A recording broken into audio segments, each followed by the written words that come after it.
G'day, this is Anthony Gillespie from Best Practice Personal Training. Quite appropriate to have the word breathe in the background. I've just decided that I'm going to do a video every day in April just with a new reason to exercise. If you're having trouble getting motivated, hopefully this little series will help you. I just thought I'd kick off proceedings and say, I think, reason number one, mental health. I would have never said that I have mental health problems, but if I look back at my so-called tennis career, I would say I absolutely 100% was suffering from mental health problems, and it really did have the potential to carry over into other parts of my life. I became ranked number one in the state, New South Wales, when I was about 15. And from that very moment on, I was kind of expected to win things, and I started to chronically doubt myself, and it manifested itself in the most horrible way where I couldn't actually hit a serve in the court. And there was one game in particular that stands out in my mind where I was expected to win this whole tournament. I had a bunch of people watching, and I literally was not able to hit a serve in the court. You can imagine that was very humiliating, and I was trying to work out what the hell was going on. Basically, it was performance anxiety, and then I battled with that probably throughout the rest of my time with tennis, and never really got on top of it, to be honest.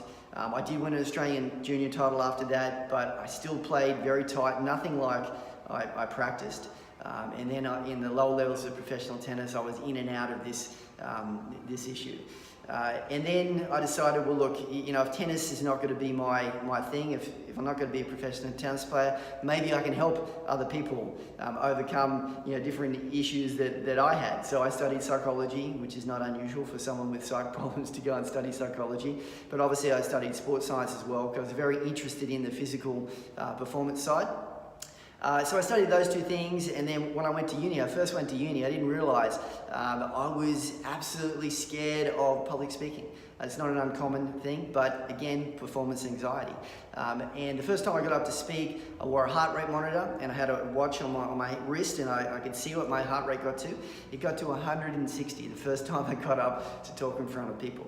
Now, this issue could have just kept rolling for me, and I feel like the reason it hasn't is because I've been able to get into the habit of exercise, and it's just something that I do and have done for a long time. And if I look at how that manifests in my physiology, if I get a blood test, they often check a thing called your cortisol, which is an indication of your stress levels, and mine is incredibly low. And I think that's a good thing. Most people who know me would see me as quite a relaxed character, and I would say that's true. And I'd say the reason that is true is because of exercise. So as a strategy to help with your mental health, exercise has got to be number one.